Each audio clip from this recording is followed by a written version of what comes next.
Bueno. Estuvimos trabajando el otro día en transformar el modelo entidad-relación en un modelo relacional. Porque la idea es que ese modelo relacional es el que necesitamos para implementar en las bases de datos relacionales. Esa forma que teníamos de pasar ese modelo entidad-relación al modelo relacional se llamaba transformación a tablas. ¿Por qué? Porque, bueno, el modelo relacional es un modelo de tablas, un modelo orientado a registros, y que, digamos, la expresión es una tabla, ¿no?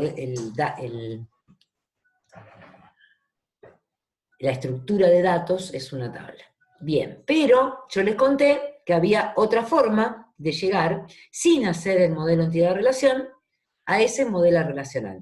Y es partiendo del reglamento que nosotros podamos hacer, de lo que queremos modelizar, ¿sí? Y el análisis de dependencias funcionales. A partir del proceso de normalización, llegamos a ese modelo relacional. Bien. Vamos a repasar un poquito. Entonces decíamos, la estructura de datos del modelo relacional es una tabla, que también se llama relación, y por ahí llega a confusión con el modelo entidad-relación, donde la relación es un vínculo. Acá la relación es una tabla. Es una tabla que está compuesta de filas o registros, a su vez esos registros de atributos o columnas, y en donde se tienen que dar, como en todo modelo de datos hay reglas de integridad o restricciones, y son la integridad de entidad, la integridad referencial y la integridad de dominio. A ver si alguno se acuerda que era la regla de integridad de entidad.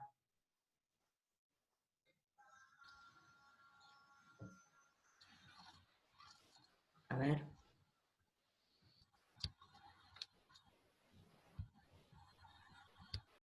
¿Tiene que ver con la clave primaria de las Tiene que tablas? ver con la clave primaria. Entonces, a partir de definir una clave primaria, esa clave primaria nos lleva a identificar una única tupla, fila o registro de esta tabla, y no puede haber dos. O sea, siempre a partir de un valor de esa clave primaria nosotros vamos a conseguir todos los valores de esa fila o registro y un único conjunto de eso. Entonces a eso le llamamos integridad de entidad. ¿Y la integridad referencial? ¿Integridad referencial?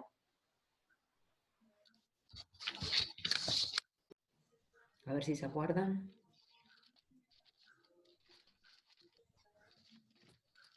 Clave foránea. Tiene que ver con las claves foráneas. ¿Y qué era una clave foránea? ¿Se acuerdan?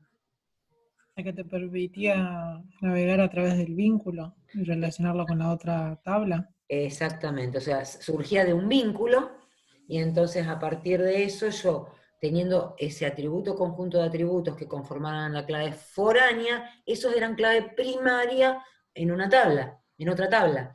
Entonces no podíamos registrar algo en la tabla que tenía esa clave foránea si no tenía su correspondiente clave primaria en la otra tabla. A eso se le llama integridad referencial. La integridad de dominio no la vimos hasta ahora, la vamos a empezar a ver a partir del capítulo 2, reflejada en la semántica de lo que quiere decir un atributo, o lo vamos a ver en la implementación de la base de datos cuando hablemos de el tipo de dato de un atributo. Ya lo vamos a ir viendo. Todo modelo tenía estructuras de datos, reglas de integridad y operadores. Los operadores son los que vamos a ver en el capítulo 2, que son los operadores del álgebra relacional. Por ahora vamos a tener las estructuras de datos y las reglas de integridad. Bien, ahora queríamos llegar a el proceso de normalización, para lo cual necesitamos conocer este tema que son las dependencias funcionales, que yo les hice leer un poquitito antes de la clase para que por lo menos entendamos o no nos resulten tan raros los términos. Cuando hablamos de un modelo relacional, vamos a estar hablando de un esquema de relación que tiene estas particularidades. Tiene un nombre, ese esquema de relación. Ejemplo, clientes. Yo voy a estar hablando de la relación clientes. Esa relación cliente está compuesta por un conjunto de atributos que componen la relación y un conjunto de restricciones que le vamos a llamar dependencias funcionales. Bien, ese conjunto de atributos, por ejemplo, en este ejemplo que estábamos dando de clientes, serían quit, razón social, dirección, teléfono, email, la categoría que tiene ese cliente, todos los atributos que conforman la relación cliente. Y las dependencias funcionales o el conjunto de restricciones, vamos a empezar por la que dijimos recién, que era la que nos daba la regla de integridad de entidad, que es, a partir del quit, yo puedo conocer todos los demás atributos de la relación. Entonces vamos a decir que el quit determina a todos los demás atributos de la relación. Eso sería una dependencia funcional. Es decir, un conjunto de atributos X, como dice acá abajo, al que vamos a llamar determinante, determina a un conjunto de atributos Y, que va a ser el determinado. X e Y se llaman descriptores, ¿sí? Entonces vamos a decir al revés, que Y es funcionalmente dependiente de X, o que el conjunto de atributos que está en el determinado es funcionalmente dependiente del conjunto de atributos del determinante. ¿Estamos hasta ahí? En este caso sería, por ejemplo, el quill, por decirlo así, el determinante, y el resto de los datos, por decirlo así, los determinados. Exactamente. Exactamente. Entonces vamos a decir que el quit me determina a la razón social, al teléfono, a la dirección, a todos los otros datos que estaban en la relación. Ahí hay una dependencia funcional. Vamos a ver, entonces, esto es lo que estábamos diciendo hasta recién. Lo único que, vamos a resaltar, lo que dice ahí en negrita, dice a cada valor del determinante, o sea, a cada valor del quill, o de quit, que decíamos recién, le corresponde un único valor del determinado. O sea que, si yo tengo un quit, va a haber un único, apellido y nombre, dirección, teléfono, ese conjunto va a ser único. ¿Está? Bien. A partir de estas dependencias funcionales, vamos a trabajar para encontrar claves candidatas y seleccionar claves primarias y realizar el proceso de normalización. Vamos a ver un ejemplo un poquito más complejo, o más o menos parecido a este que estábamos diciendo del cliente. Supongamos una relación alumnos. Decíamos que teníamos que definir el esquema de relación, decir los atributos que lo componían y las dependencias funcionales. Bien. Acá tenemos que los atributos son el número de legajo, el apellido del nombre, el DNI, la dirección, el código postal y la localidad. Y que las dependencias funcionales son, dado un número de legajo, me determina apellido y nombre, DNI, dirección, código postal y localidad. ¿Está bien? ¿Se entiende eso? O sea, teniendo el número de legajo de un alumno, yo puedo conocer su apellido y nombre, su DNI, su dirección, su código postal y la localidad donde vive. A partir de un DNI puedo hacer lo mismo. Con un DNI yo puedo obtener un único valor de apellido, nombre, número de legajo, dirección, código postal y localidad. A partir del código postal puedo conocer la localidad. También es una dependencia funcional. ¿Y por qué con la dirección no? Porque en una dirección, si yo lo pusiera como determinante, ¿puede vivir una sola persona? ¿Sí? ¿Se entiende? Yo, para tener una dependencia funcional, a partir del determinante, o sea, del conjunto de atributos que están a la izquierda de la flecha, yo tengo que poder conseguir un único valor del otro lado. Y en una dirección no puedo decir sí o sí que viva una sola persona. Entonces no voy a poder conseguir un solo valor. ¿Sí? Es más, si yo te digo, Avenida San Martín al 1500, ¿me podés decir a qué código postal pertenece?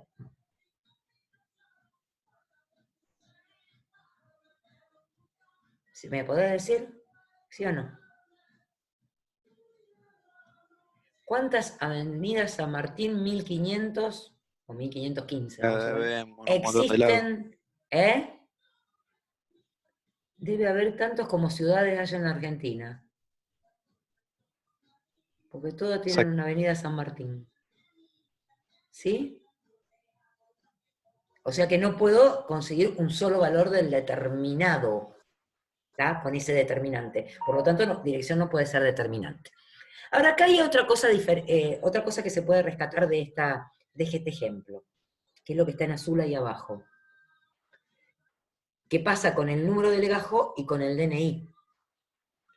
Con esos dos atributos, que en este caso, bueno, no es un conjunto, pero es un atributo, se puede llegar a encontrar todo el resto de atributos que están mencionados en la relación, en el esquema de relación. Cuando me pasa eso, que a partir de un conjunto de atributos yo consigo todo el resto, estamos en presencia de claves, de la definición de una clave. ¿Se acuerdan? Mínimo conjunto de atributos que identifica unívocamente una instancia de la entidad, un registro, una tupla en este caso. Pero me pasa eso con número de legajo y con DNI. Ya con código postal no, porque solamente encuentro la localidad, no encuentro todos los atributos. Entonces vamos a decir que el número de legajo y DNI son claves candidatas de la relación. ¿Sí? ¿Qué tendría que hacer para encontrar la clave primaria? ¿Qué tengo que hacer? La Es primaria fácil. no podría ser cualquiera de las dos. Exactamente. O las dos, Cualquiera de las dos. porque Las dos no. Siempre la clave primaria es una única. De todas las claves candidatas que vos puedas encontrar, elijo una, que va a ser la clave primaria.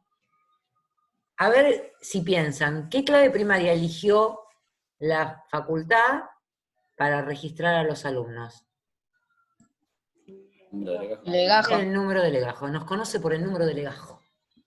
en el campus Entonces, te registrás, me parece, por el número de DNI. En el Zigzagat por número de legajo. exacto, pero digamos, a partir del CISACAD nosotros tenemos el número de legajo. Es más, para los docentes también tenemos un número de legajo.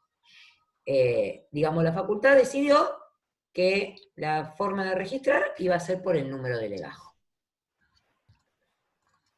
Ambas llevan a la misma información, por eso son claves candidatas, pero siempre para poder seguir trabajando, nosotros vamos a elegir una de esas claves candidatas, que pueden ser muchas, en este caso son dos, para que sea la clave primaria. Vamos a decir que en este caso podemos llegar a elegir número de legajo. Bien, vamos a complicar un poquito más el ejemplo. Bueno, y hay que recordar de esto, a cada valor del determinante le corresponde un único valor del determinado. Ya lo dijimos recién, pero por la duda está ahí como un sellito para que se acuerden. Acá se complica un poco más la cosa. Todo lo que está en verde fue agregado. O sea, veníamos con el número de legajo, el apellido, el nombre, el DNI, la dirección, el código postal y la localidad, eso de la relación anterior. Le vamos a agregar todos esos atributos que están en verde ahí, que son el código de la asignatura, la fecha del examen, el nombre de la asignatura, el legajo del presidente del mesa, el nombre del docente, el número del acta y la nota. ¿Qué les parece que es? Todos esos atributos, ¿a qué refieren? Una mesa de examen. Claro. A una mesa de examen. Bien, ¿a una? O varias. O varias, pueden ser varias, ¿sí? Yo cambio el código de asignatura a la fecha de examen, cambia todo lo demás. ¿Estamos de acuerdo? ¿Sí? Bueno, entonces vamos a decir, por eso le puse acá como un corchete ahí, como para decir que todo esto es algo que se va a repetir. Para cada legajo, yo voy a tener muchos de los que están ahí en verde. ¿Sí? Porque este alumno va a rendir muchas veces. A lo mejor no rindió ninguna todavía, pero en algún momento va a rendir muchas veces. Entonces vamos a decir que eso es un grupo repetitivo ahí. Teníamos las dependencias funcionales que teníamos antes, siguen existiendo, pero se agregan dos dependencias funcionales más. Por lo menos, podría agregar más, pero vamos a agregar estas dos para ir viendo. Y decimos que a partir de un número de legajo, un código de asignatura y una fecha de examen, yo puedo encontrar a qué asignatura se refiere, o sea, el nombre de la asignatura, cuál fue el legajo del docente presidente de mesa, el nombre del docente, el número de ese acta y la nota que se sacó el alumno. ¿Podrá ser? Sí. Sí.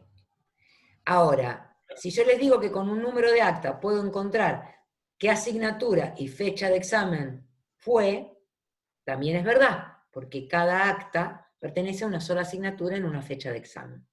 Así que ahí hay dos dependencias funcionales que surgen nuevas en este modelo. ¿Estamos hasta acá? ¿Me creen hasta ahí? ¿Un poquito? Sí, sí. Bueno. Yo les dije antes que leyeran los axiomas de Armstrong, porque no los voy a aplicar acá en la clase, después ustedes lo van a revisar, para ver si lo entienden, está en el apunte. Pero la idea de encontrar las claves candidatas de la relación, que antes fue recontra fácil porque con un solo atributo encontrábamos todo el resto, ¿sí? Ahora, cuando ya la cosa se complica, como acá en este ejemplo, que tenemos tantos atributos, hay que empezar a trabajar con las dependencias funcionales para llegar a que un conjunto de atributos me determine todo el resto de los atributos de la relación. Yo eso es lo que tengo que conseguir, para conseguir una clave candidata. Entonces, ¿qué tengo que conseguir? Una dependencia funcional donde en el determinado aparezcan todos los atributos de la relación. Como hicimos antes. A ver, acá, en el determinado, a partir del número de legajo, nosotros, que era el determinante, conseguíamos todos los otros atributos de la relación. Apellido y nombre, DNI, dirección, código postal, localidad. Entonces decíamos que número de legajo, y pasaba lo mismo con DNI, eran claves candidatas. Acá, en todo este conjunto de atributos, tendría que poder pasar lo mismo. A partir de un conjunto de atributos, determinante, conseguir el otro conjunto de atributos que sean todos los atributos de la relación que van a ser el determinado. Bien. Si jugamos con los axiomas de Armstrong, transitividad, aditividad, aditividad en los dos términos, etcétera, etcétera, podemos llegar a esto que está acá. Que a partir del número de legajo, el código de la asignatura y una fecha de examen, consigo todos los atributos de la relación. Y es uno único. Es una única ocurrencia del determinado, que esa era una de las condiciones para que fuera clave primaria, candidata en este caso. ¿Lo ven? No importa cómo llegamos de aplicar los axiomas, después eso lo revisamos, pero yo quiero que me digan si ven que a partir de ese determinado, que es número de legajo, código de asignatura y fecha de examen, pueden conseguir una sola ocurrencia de todo el resto.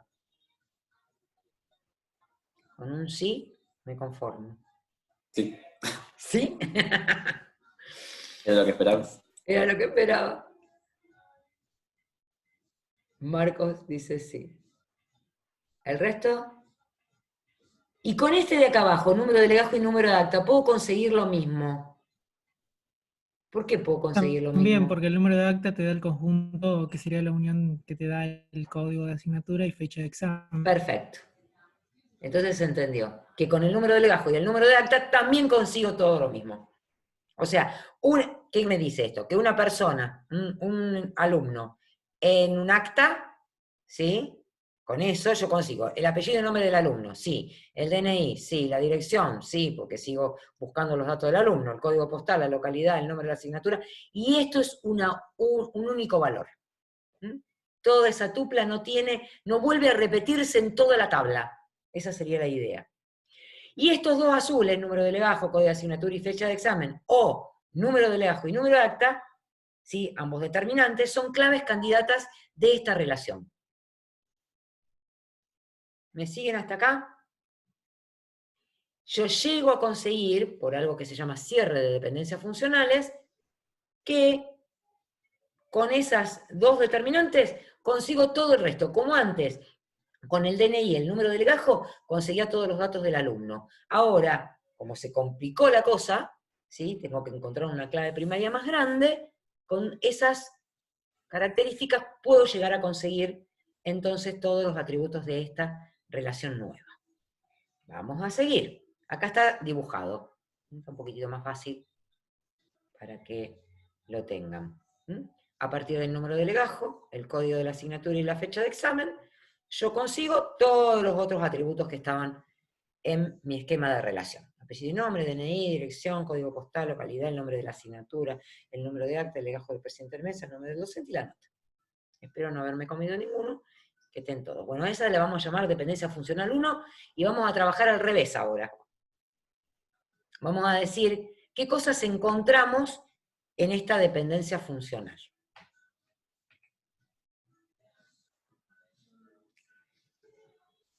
Teníamos determinante y determinado. Vamos a decir ahora, cuando ya tenemos esa dependencia funcional grande, que hay algunos atributos del determinante que pueden ser utilizados para determinar algunos atributos del determinado. Y esas se van a llamar dependencias parciales. Y acá están dibujadas. A partir, la anaranjada sería la dependencia funcional 1 que teníamos recién. Número de legajo, código de asignatura y fecha de examen determinaban todo el resto de los atributos. Ahora, con el número de legajo solito, que es una partecita de la clave, perdón, del determinante, puedo llegar a conseguir apellido, nombre, DNI, dirección, código postal y localidad. ¿Es cierto eso? Lo habíamos visto en el ejemplo anterior. Con el código de asignatura puedo conseguir el nombre de la asignatura. Es lógico. Con el código de la asignatura y la fecha de examen, puedo conseguir el número de acta. Y me comí acá la nota también. Y el legajo de presidente, o sea, todo este pedacito de acá. Le podríamos poner después un cuadradito, porque todo esto de acá, número de acta, legajo del presidente de mesa, nombre de docente y nota, lo consigo a partir de código de asignatura y fecha de examen. Ok. ¿Está bien? ¿Sí? ¿Me siguen hasta ahí? Bien, y con el número de acta también podía conseguir el código de asignatura y la fecha de examen. A ver si me ponen cosas en el chat, por ahí no las veo. Bien, perfecto. Entonces, a esas se las llaman parciales, dependencias parciales. O sea, un pedacito, un subconjunto de atributos del determinante que me determina un subconjunto de atributos del determinado. Bien. Hay otras que se llaman dependencias transitivas. Ya no me fijo dentro del determinante, sino que en relación al determinante yo, del determinante voy a un atributo que a su vez ese atributo me lleva a otro, dentro del determinado. Por ejemplo, en el ejemplo que estábamos mirando, código postal y legajo del presidente de mesa pasa eso. O sea, yo con el número de legajo puedo conseguir todos los datos del alumno. Entre ellos el código postal. Pero con el código postal puedo conseguir la localidad, que era una de las dependencias funcionales que habíamos visto al principio. Entonces, a estas, cuando están expuestas así, las vamos a llamar transitivas. ¿Por qué? Porque de un pedacito del determinado voy a un atributo o un conjunto de atributos dentro del determinante que me lleva a un atributo o conjunto de atributos nuevo que también está en el determinado. Pasa lo mismo con el legajo del presidente de mesa, que me determina el nombre del docente. ¿Se entiende? ¿Por qué son transitivas? Son transitivas respuesto al determinante. Sí. Bien. Entonces, ¿qué tenemos hasta acá? Tenemos dependencias funcionales, tenemos un esquema de relación, obviamente, del que sacamos los atributos, tenemos dependencias funcionales. Cuando encontramos un determinante que me determina todos los otros atributos, decimos que es una clave candidata, elegimos de esas claves candidatas una para que sea la clave primaria. De ese determinante estamos viendo que puede haber dependencias que son parciales, ¿sí? O dependencias que son transitivas. Bien. ¿Para qué vimos todo esto? Para poder ahora volver a descomponer esa dependencia funcional que estuvimos viendo hasta recién y las relaciones que vimos en ciertas condiciones que se llaman formas normales para el modelo relacional, por eso se llama proceso de normalización, que se hace para evitar redundancias, evitar anomalías de inserción, eliminación y actualización de los datos, y proteger la integridad. A ver, ¿por qué? A ver si lo puse, si no, vuelvo al ejemplo que teníamos acá. Acá teníamos un ejemplo donde decíamos, bueno, mis atributos son número de legajo, apellido y nombre, DNI, dirección, código postal, localidad, ¿sí? Y todos los que están en verde. Y decíamos que esos que están en verde eran un grupo repetitivo. Ahora, yo podría decir que este conjunto T es una tabla que tiene todos esos atributos.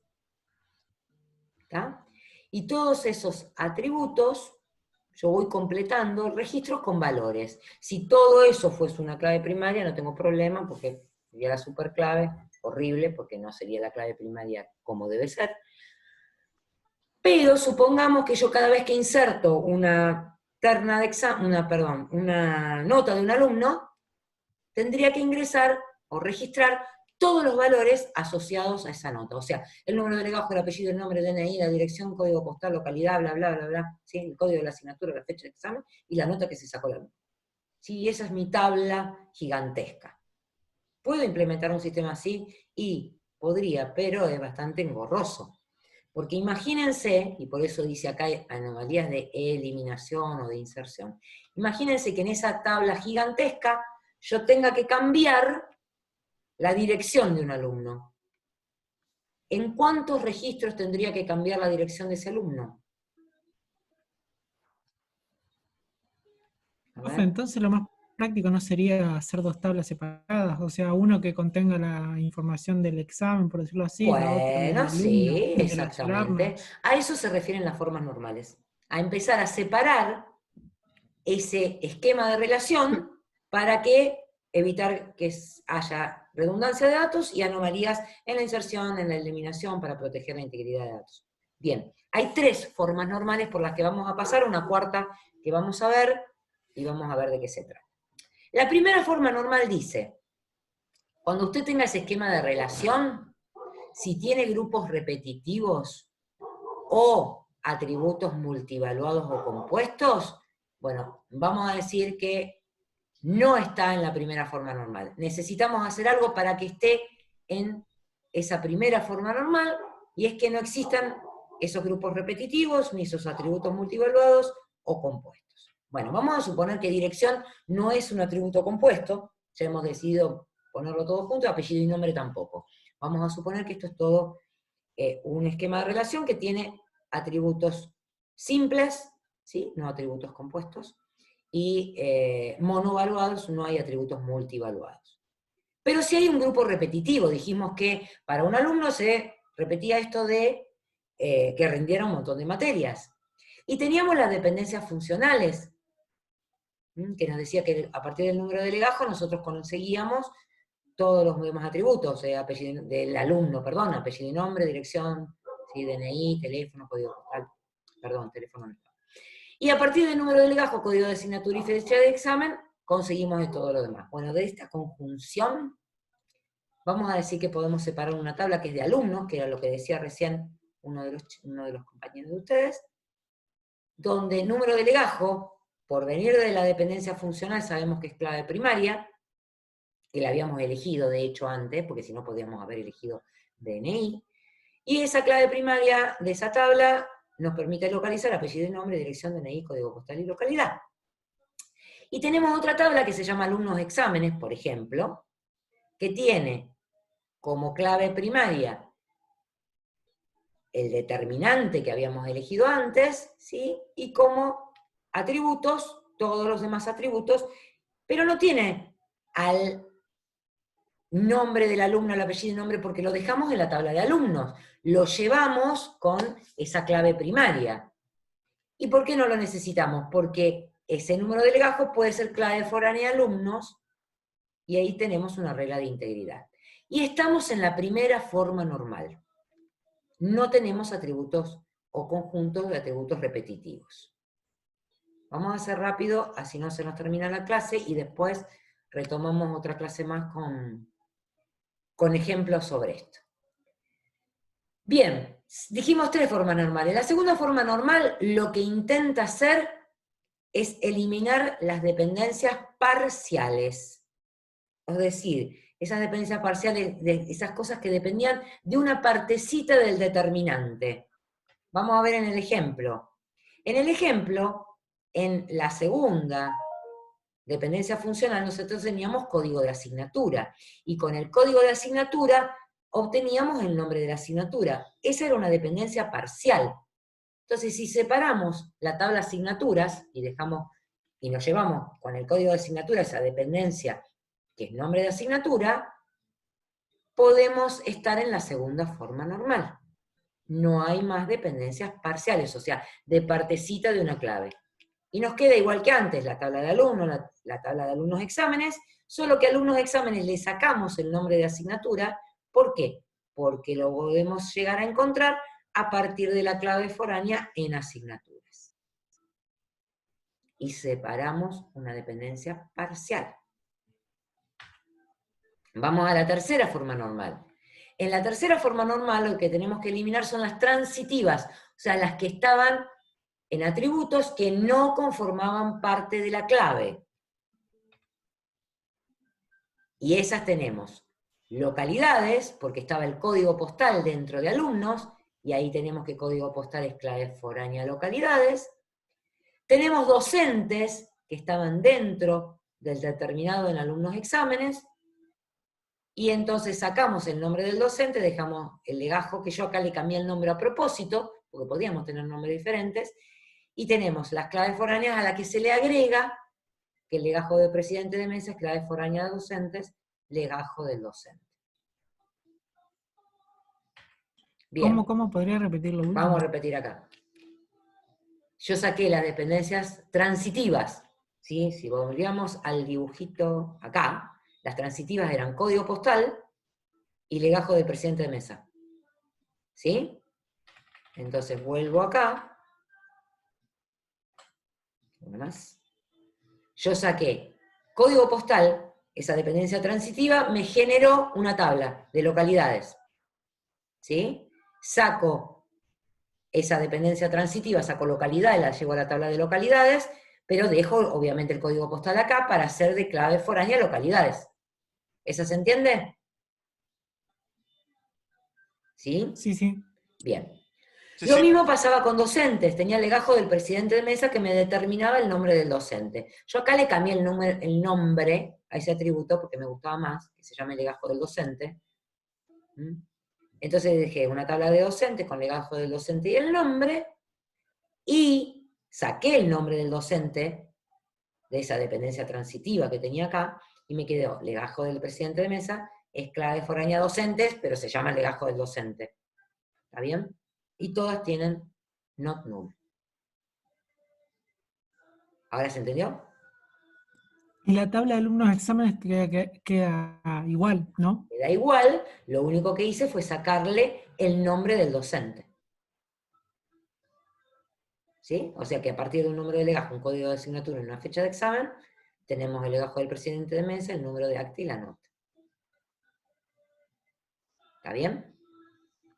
Sí, sí. Bien. Después hay una forma normal que se llama The Voice Code. Las más importantes son las primeras 3, que hablan de dependencias funcionales no triviales. Y dice que tiene una clave candidata como determinante. En este caso, yo podría utilizar ese número de acta. Entonces yo podría poner una tabla que sea número de acta como clave primaria, que me determinan a qué cosa, código de asignatura y fecha de examen. ¿Sí? ¿Se acuerdan que lo teníamos como una clave alternativa, una clave candidata, digamos? Para que sea más fácil de encontrar y más rápido, yo podría incorporar esa dependencia, esa tabla aquí en este sistema pero no sería necesaria, ¿eh? Es una tabla que puedo incorporar para hacer más rápido una búsqueda. Ahora con los gestores de base de datos como están, no necesito implementar eso. Bien, lo que vamos a ver en lo que sigue es de ejercitación práctica en función de un ejercicio de DER, de los que teníamos de DER. Así que dejamos esta clase y arrancamos una nueva. Así yo puedo grabar esta. ¿Mm? Ahora les mando un link nuevo.